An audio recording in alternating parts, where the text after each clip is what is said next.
Flemish physician Andreas Vesalius described how a suffocating animal could be kept alive by inserting a tube into its trachea and blowing air to inflate its lungs. In 1555, this procedure didn't warrant much acclaim, but today, Vesalius's treatise is recognized as the first description of mechanical ventilation, a crucial practice in modern medicine. To appreciate the value of ventilation, we need to understand how the respiratory system works.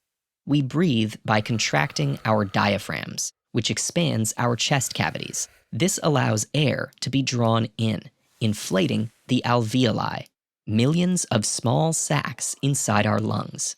Each of these tiny balloons is surrounded by a mesh of blood-filled capillaries.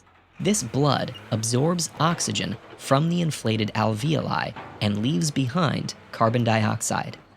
When the diaphragm is relaxed, the CO2 is exhaled alongside a mix of oxygen and other gases. When our respiratory systems are working correctly, this process happens automatically.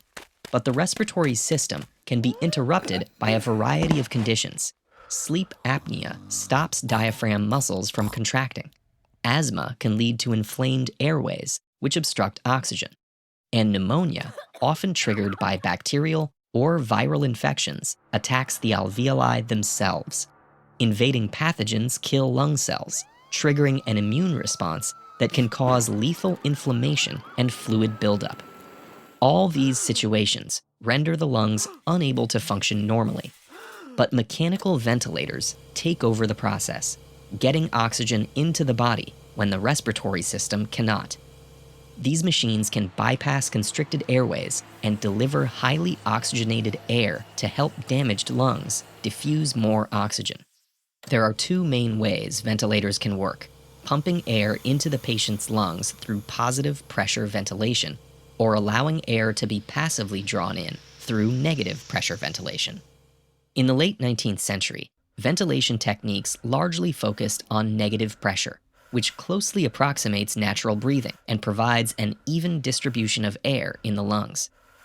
To achieve this, doctors created a tight seal around the patient's body, either by enclosing them in a wooden box or a specially sealed room. Air was then pumped out of the chamber, decreasing air pressure and allowing the patient's chest cavity to expand more easily.